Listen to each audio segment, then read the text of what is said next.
Hello, friends. Welcome back to Historical Whispers. Today's historical story is about the Trail of Tears. I've had a request to not whisper this one, although it's kind of habit by now. I actually have a viewer who has a hard time hearing the whispered stories and has asked for one to be just soft-spoken instead. And so we're going to do our best to accommodate.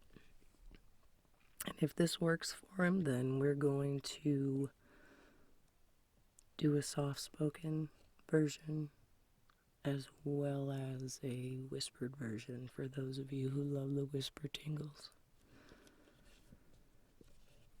So the Trail of Tears sleep story starts out. The Trail of Tears, all combined, is over 5,043 miles of trails and covers 9 states: Alabama, Arkansas, Georgia, Illinois, Kentucky, Missouri, North Carolina, Oklahoma, and Tennessee. Today, the Trail of Tears National Historic Trail is run by the National Park Service, and portions of it are accessible on foot, by horse, by bicycle, or by car. Whooping cough, typhus, dysentery, cholera, and starvation were epidemic along the way, and more than 5,000 Cherokee died as a result of the journey. By 1840, tens of thousands of Native Americans had been driven off their land and forced to move west of the Mississippi River. But as the line of white settlement moved westward, Indian country shrank and shrank. And in 1907, Oklahoma became a state, and Indian Territory was gone forever. The Trail of Tears was a series of forced relocations of approximately 60,000 Native Americans between 1830 and 1850 by the United States government. Members of the Cherokee, the Muscogee, Creek, Seminole, Chickasaw, and Choctaw nations, also including thousands of black slaves who lived with them, were forcibly removed from their ancestral homelands in southeastern United States to areas west of the Mississippi River that had been designated as Indian Territory. The forced relocations were carried out by government authorities, state and local militias, following the passage of the Indian Removal Act in 1830. The Cherokee removal in 1838 was the last forced removal east of the Mississippi and was brought on by the discovery of gold near Dahlonega, Georgia, in 1828, resulting in the Georgia Gold Rush. The relocated people suffered from exposure, disease, and starvation while en route to their newly designated reserve. Thousands died before reaching their destinations or shortly after from disease. President Thomas Jefferson said, "The day will come when you will unite yourselves with us, join in our great councils, and form one people with us. And we shall all be Americans. You will mix with us by marriage, your blood will run in our veins, and will spread with us over this great continent." Cherokee Territory, Georgia, June 1838. The Cherokee were put into stockades with no roof, no shelter, and mud beneath them, 6 to 8 inches deep. They were marched over frozen ground, barefoot, and not even given time to dress for the weather conditions before being forced to march. Forced westward to an unknown land where their entire lives as they knew it would change forever. They were forced to carry their children that had died along the way some 5,000 miles, and to watch their elders fall to the ground, dying with dysentery. They were not even treated as humans along the Trail of Tears.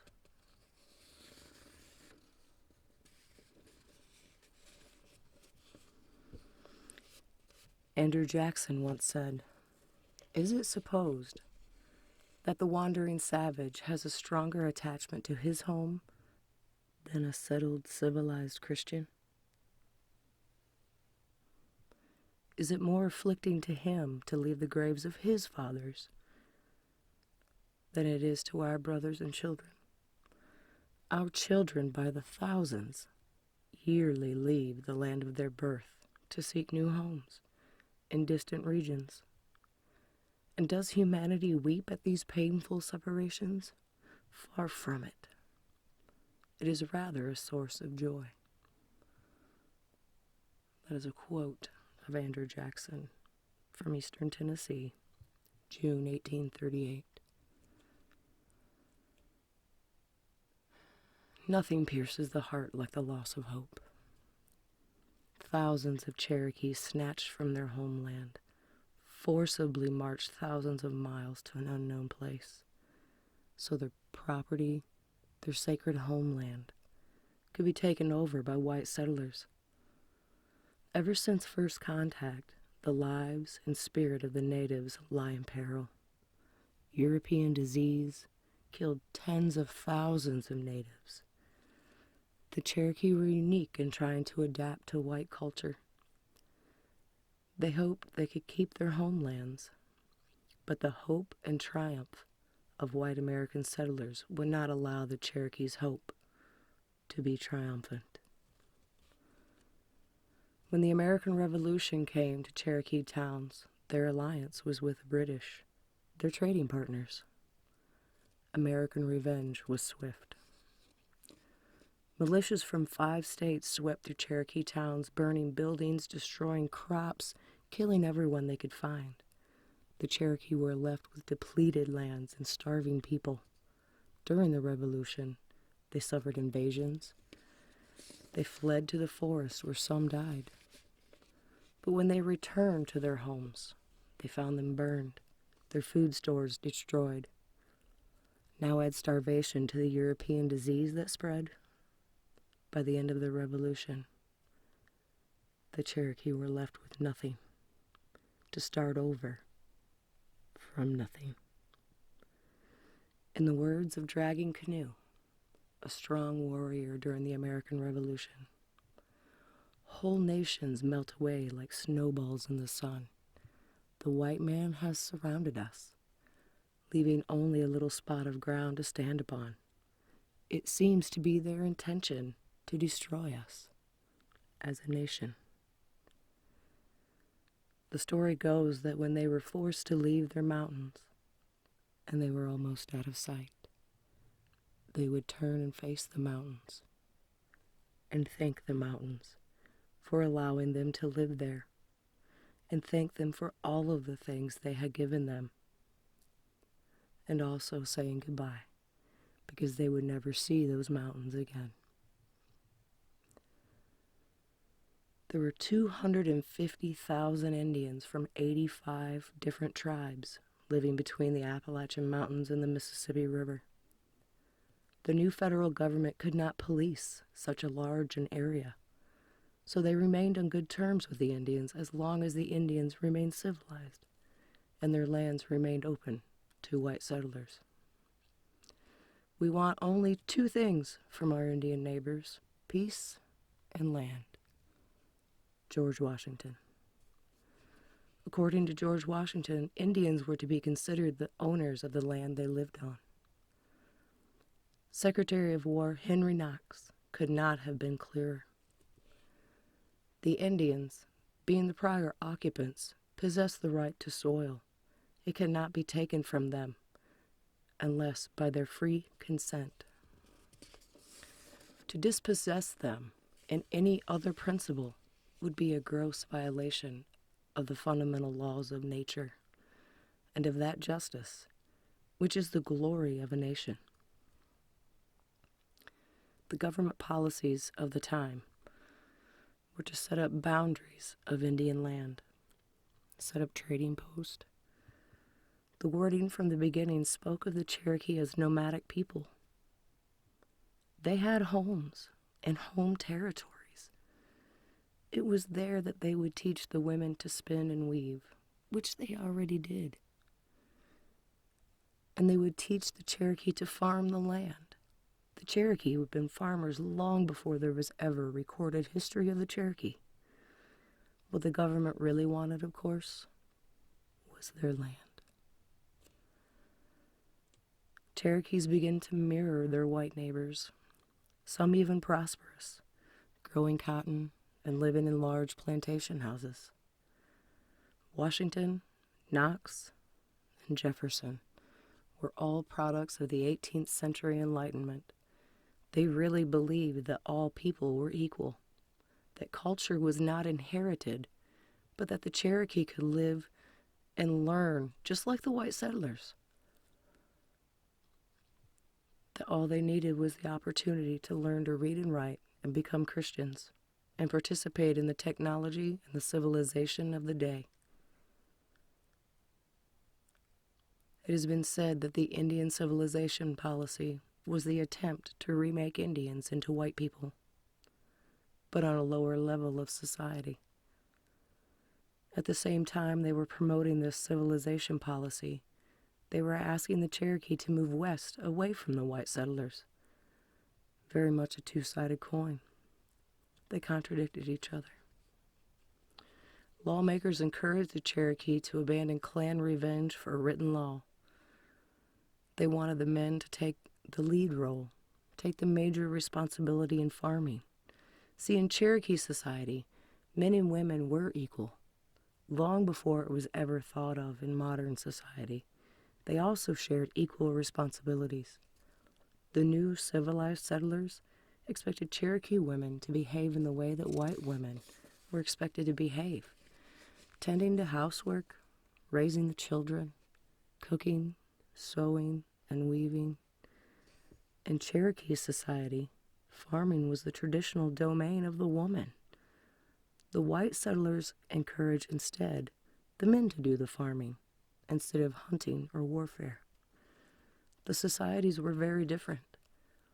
Washington had high hopes for his civilization program, but out west they saw Indians differently. They thought they were ignorant, lazy, and that Indians were not meant to live alongside the white man. Some Cherokee agreed with the latter.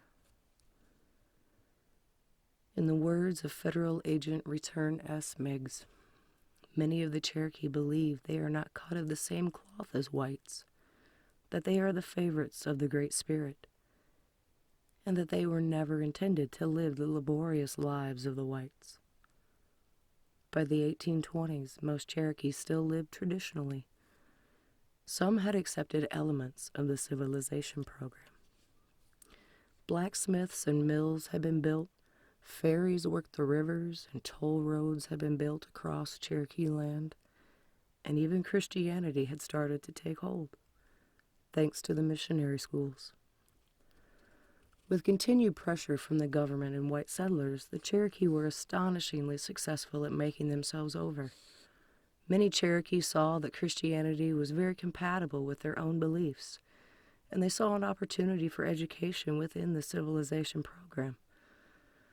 And being able to communicate with a large European culture encroaching was very important to the Cherokee at the time.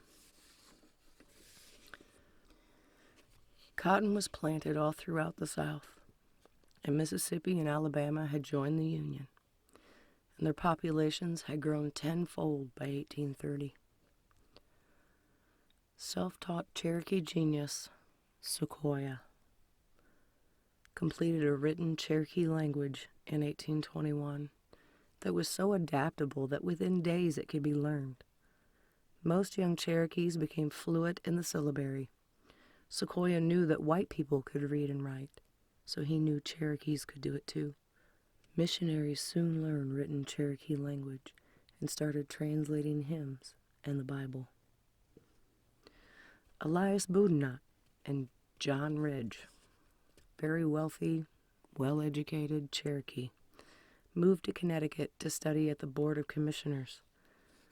The two had made a tremendous effort to adapt to American culture. The school was for people of color. While staying at Cornwall, they each fell in love with 2 white daughters there in Connecticut. Indians had been promised to be treated as equals when they adapted to the American culture. But what John and Elias found is that that promise was empty. John and Elias soon learned that they could be as educated and as rich as they wanted to be, but the white Connecticut would not accept them marrying white women. They were not white, and white Americans did not accept them as equals. John Ridge became a model citizen and a lawyer, a plantation owner with apple and peach orchards. The crown achievement of this most civilized Indian nation, the Constitution of the Cherokee Nation. Modeled after the U.S. Constitution, the Cherokee Constitution required office holders to believe in a supreme being and a future state of rewards and punishments. Departing from the Cherokee tradition, office holders only went to males. The Cherokees elected their principal chief, John Ross. Ross desperately wanted to safeguard the Cherokee Nation and ancestral homeland, making it clear that tribal land was absolutely sacred, and imposing the death penalty on anyone who sold tribal lands without authority.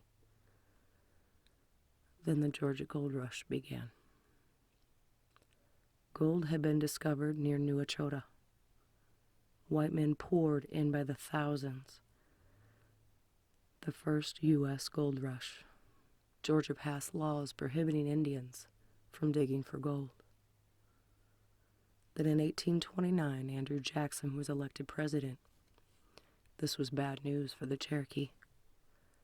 Jackson's supporters were wealthy, white Southern settlers that had kept their eye on Cherokee land for years. The white settlers were ready to take over native lands. Jackson was ready to do whatever was necessary to get what he wanted politically. A great deal of money was made from Indian removal. Cherokee were now called civilized, acculturated people, but that wasn't enough. The Cherokees occupied land that the white Americans were determined to get. Jackson's policy towards Indians was that of disrespect toward their land titles and disrespect for their rights as fellow Americans. The removal policy developed by Jackson was based on a theory that this was the way to safeguard American Indian culture and American Indians as nations by removing them beyond the reach of the white American settlers.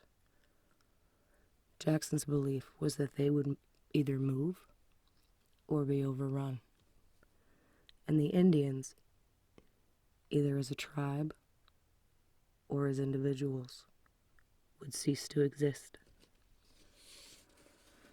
Andrew Jackson was quoted saying, "The policy of the general government toward the red man is not only liberal, but generous. He who is unwilling to submit to the states and mingle with their population to save him from this alternative or perhaps utter annihilation, the general government kindly offers him a new home and proposes to pay the whole expense of his removal and settlement." Many officials who believed in the civilization program by 1830 had given up on it. Jackson was not alone in his removal act way of thinking. Georgia immediately started allotting Cherokee land as a way to force the Cherokees out. Georgia began by passing laws taking away Cherokee rights. Cherokee could not testify against a white man. They could not sell land. Cherokee could not mine for gold. And no public dissent. All white men who wanted to live among the Cherokee had to be licensed by the state. The missionaries who taught the Cherokee were the targets of the newest law. Among those arrested, Samuel Worcester, a missionary who taught the Cherokee children to read and write and taught them Christianity, made them civilized, just as the government had asked. Many citizens expressed outrage. President Jackson said he could do nothing. Many tribes could see where this was heading and began to move west. On May 28, 1830, Andrew Jackson signed into law the Indian Removal Act. The entire scheme was nothing more than an attempt to force Cherokees and other tribes from their land. Elias Boudinot wrote in the Cherokee Phoenix, his newspaper, "It appears now that the illustrious Washington, Jefferson, Madison, and Monroe were only tantalizing us when they encouraged us in the pursuit of agriculture and government, and when they afforded us the protection of the United States, by which we have been preserved until this present time as a nation. Why were we not told long ago that we could not be permitted to establish a government within the limits of any state?" Andrew Jackson invited Chief John Ross to send delegates to the Hermitage in Nashville to meet with him. Caught now between land-hungry Georgians and Jackson's removal policy, the Cherokees realized their best and only strategy lies in the federal courts. And for the moment, there was real hope. The Cherokees had a friend named William Wirt, who served as Attorney General under President James Monroe. He understood the Indians' legal situation and offered to represent them in dealing with Jackson and Georgia. Reverend Worcester's arrest provided a powerful test case. Wirt took it to the Supreme Court. Meanwhile, John Ridge and Elias Boudinot went to Philadelphia to stir up protest over Georgia and to raise money for the Phoenix. Despite his anger, John Ridge tried to be balanced. In his address in Philadelphia, he stated, "You asked us to throw off the hunter and warrior state. We did so. You asked us to form a republican government. We did so, adopting your own as a model. You asked us to cultivate the earth and learn the mechanic art. We did so. You asked us to cast away our idols and worship your God. We did so." 6,000 supporters of the Cherokee signed a petition to Congress protesting Indian removal. In 1832, Chief Justice John Marshall of the Supreme Court made his decision in Worcester versus Georgia. The only authority that can be exercised over the Cherokee Nation was the United States. No state had that authority. He upheld Worcester by saying Georgia has no right to evict this person from Cherokee territory. But the joy of the victory was brief. Georgia did not release the missionaries. Jackson was rumored to have said, "Marshall has made his decision. Let him enforce it now, if he can." John Ridge met with Andrew Jackson to plead with him to stop the Georgians, but he failed. Jackson replied with, "Go home. Tell your people that their only hope of relief is in abandoning their country, and leave your homelands and remove to the west." John Ridge and Elias Boudinot saw the writing on the wall when they realized that the Worcester versus Georgia ruling was not going to be enforced. The white American settlers were going to take their land, one way or another. With their faith in America shaken, they now had to look for a way to protect their people and their way of life. the U.S. government offered the Cherokee what the government considered a sweet deal. They would be given a piece of land comparable in size to the land that they would be giving up in the southeast, in part of Arkansas and Oklahoma. They would receive assistance from the government for their removal. They would get compensations for the improvements they had made on their lands in the southeast. The Cherokee Nation originally held 81 million acres of land in 9 states in the southeast. Today, around 160,000 acres, less than 1/3 of their original land in Indian Territory. John Ridge and Elias Boudinot now had to confront their people, but convincing Chief Ross and the Cherokee people that this was in their best interest, safest, and would preserve their way of life would be very difficult. Chief Ross could not believe that Ridge and Boudinot had signed a deal with the government to remove their people to the west. In Ross's words, it was one of the most consummate acts of treachery toward their country that the annals of any nation affords. The Cherokee people felt it was a betrayal of the treaty party and of the government that they themselves had helped build.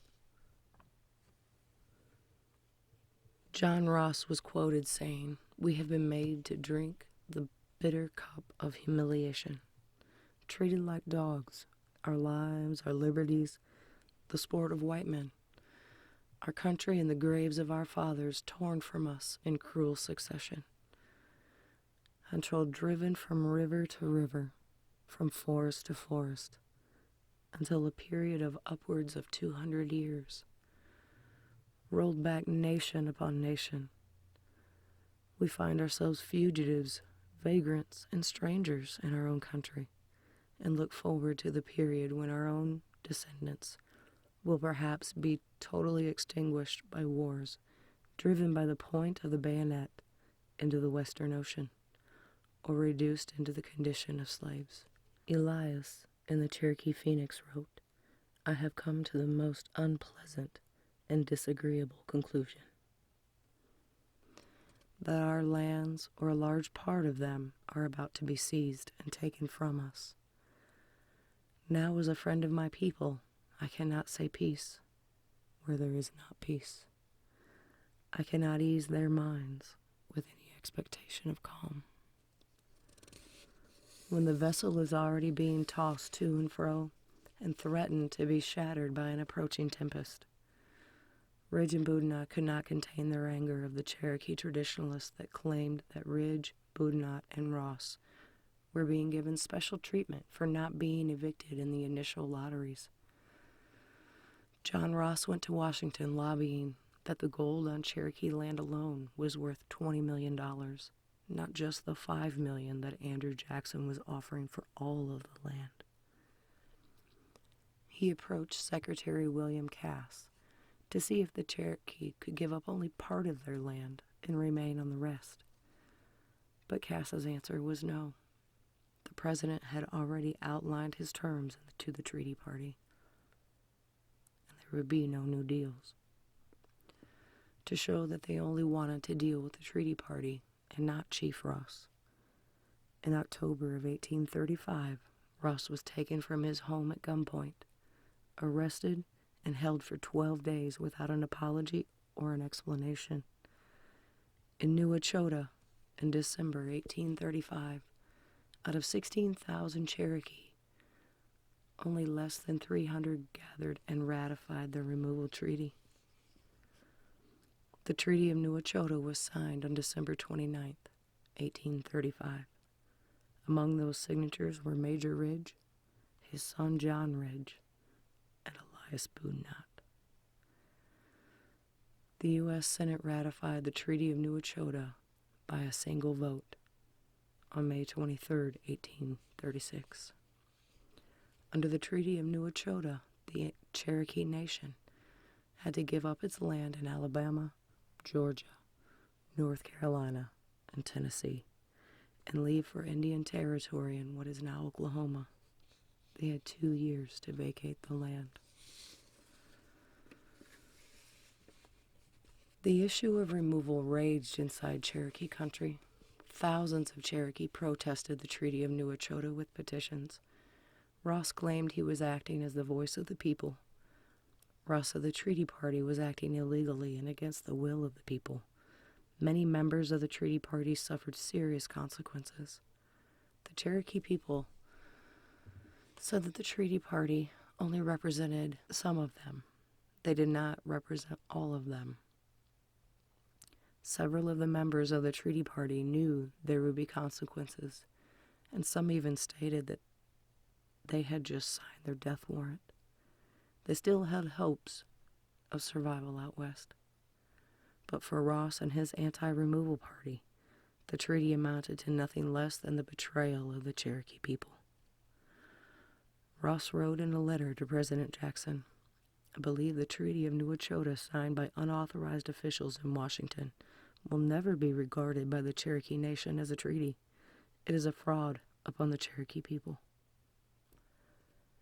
He argued, "We are not secured in the new home you have promised us, but we are exposed to precisely the same miseries. The Cherokee people will always hold themselves ready to respect a real treaty and are bound to sustain any real treaty which they feel they are bound to respect.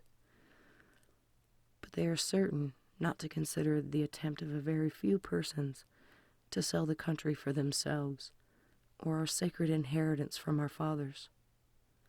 Andrew Jackson wrote in reply, "I have no motive, my friends, to deceive you. I am sincerely desirous to promote your wealth. Listen to me then while I tell you that you cannot remain where you are now. Circumstances which cannot be controlled and are beyond the reach of human laws render it impossible that you can flourish in the midst of a civilized community. You have but one remedy within your reach, and that is to remove to the west. The choice is now before you. May the Great Spirit teach you how to choose. Your friend, Andrew Jackson." By the end of 1837, there were more white settlers than Cherokees in Cherokee Nation. But only about 2,000 Cherokee had gone and moved west. The deadline of spring 1838 was quickly approaching. In the spring of 1838, Ross encouraged his people to plant crops, indicating they were not leaving. General John E. Wool and 2,000 troops entered Cherokee Nation. His job was to disarm the Cherokee and convince as many as he could to emigrate. The Cherokees began being rounded up and placed in stockades. They were really all prisoners. They had been dragged from their homes and camped at forts and military posts all over the nation. A large number of them, especially in Georgia, were not allowed any time to take anything with them except the clothes they had on. Their homes were plundered, stripped of everything they had owned. Very few officers during the roundup treated them anything even close to human. Removal had manifested into an agonizing reality. The Cherokee people were so deeply committed to their homeland, only military intervention could force them to leave. Squads of troops were sent through the area to seize and take prisoner any Cherokee who remained. Cherokees who prepared for the move were seen as accepting of the false treaty. By not preparing, it was showing their passive resistance. They did not want war, but they did not want to leave their tribal ancestral lands. As if to say, let the white man live with that memory, if they can. Third-party contractors were hired by the government to support and supply food to the Cherokee. They were paid a lump sum per person, per month. While the Cherokee were imprisoned awaiting forced removal after being captured, the quality and sum of food, blankets, and other supplies lessened in order to increase the contracted third party's profits. Maggots, mealworms, rotten food. Sanitary conditions were deplorable. Many Cherokees died while imprisoned in stockades before they ever even left their homelands, before they ever began their journey on the Trail of Tears. In May of 1838, Martin Van Buren, Jackson's successor, ordered General Winfield Scott to carry out the removal. He assembled nearly 7,000 men to complete the forced removal over 4 states. Between May 24th and July 1st, General Scott's troops rounded up 16,000 Cherokees. By now, thousands had died, while thousands scarcely survived, doomed to their deaths. The day the march began, more than half were sick. High fevers, dysentery, whooping cough, measles, cholera, smallpox. Some prominent Cherokees petitioned General Scott to stop the summer removal due to the high bacteria and infections in the prisons.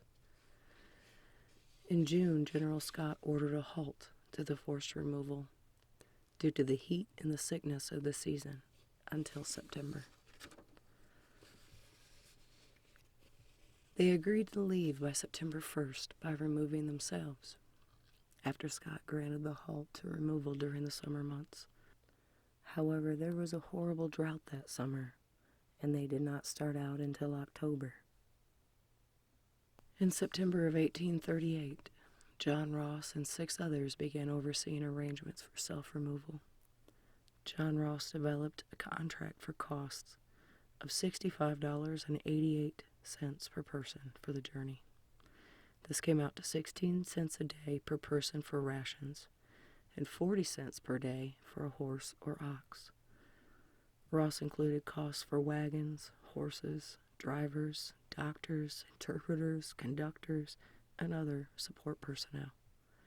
He also argued for soap, coffee, and sugar as essentials, but the government said no, said they were not needed. The treaty party was mad when they learned that the government had made arrangements with John Ross. Ross worked with his brother, Lewis Ross, a merchant, to provide provisions for each detachment. That was a tremendous amount of provisions, 13 detachments and 1,000 to 1,200 people per detachment. Ross's plan, 10 miles a day, 80 days to cover, 800 miles for the part of the trail that the Ross party traveled. General Scott argued that water travel would be faster and safer. The entire removal was supposed to have originally been by water travel. The government had supplied enough keelboats to transfer 1,000 people per trip, and by water would only take 21 days, as opposed to Ross's 80-day plan. But due to the drought in the summer, the Cherokees in the end followed several different routes over water and land. It took 3.5 months to make the journey in the coldest parts of winter. The first group departed on August 28th, 1838. 710 people, 36 wagons and teams. During the trip, there were 9 births, 54 deaths, and 24 people who ran away. The total removal, 645 wagons, 5,000 horses, and 13,000 surviving Cherokee were removed. A continuous line of people, wagons, and horses moving west. There are no definite numbers of how many lost their lives. They estimate during the journey alone some 5,000 Cherokee died, between the time in the stockades and on the trail. Many died after their arrival out west from weakness and disease. At least 1/4 of the Cherokee Nation perished in the removal process. The hatred that developed by enduring this unthinkable event is still part of Cherokee culture today. It would be a great disservice to the Cherokee ancestors not to remember their suffering. After their arrival, there was conflict among the Cherokee. There were groups that removed to the west in 1807 through 1809 with the Creek removal. Then there were some that removed west before the forced removal. They had quite an enjoyable journey, with provisions of supplies as well as payment for their lands and government funds. But the majority arrived during the forced removal. The first 1807 through 1809 groups had already set up government out west. The second group had established farms and was very hopeful for their new home. On June 22, 1839, a group of men surrounded the home of John Ridge, pulled him from his bed, and stabbed him to death. Furious with anger over the new Ochota Treaty, Major Ridge, heading home from Arkansas, was ambushed by a group of Cherokee and shot 5 times. Elias Boudinot, the same day, was working at home when he was approached by 4 Cherokee. They attacked him with knives and tomahawks, crushing his skull. When he heard of the murders, Ross sent out government representatives to investigate.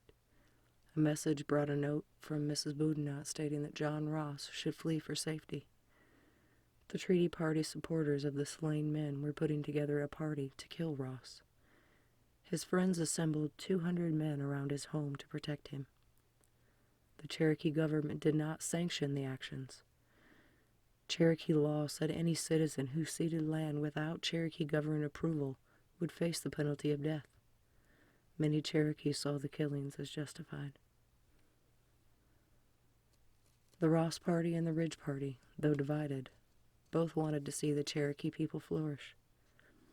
The lasting memories, death on the trail, even memories that haunted the white soldiers that carried out the removal process. When the Cherokee arrived in Oklahoma, they had few surviving children and even fewer elders. They arrived with no past and no future.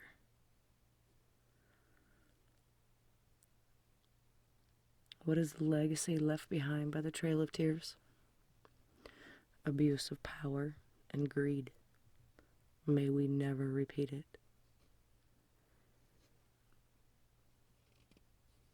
Today there are Cherokees in Oklahoma. There are Cherokees in North Carolina, Georgia, Tennessee, Kentucky, and all over the world. The Cherokee as a people survived. A true tribute to the Cherokee Nation.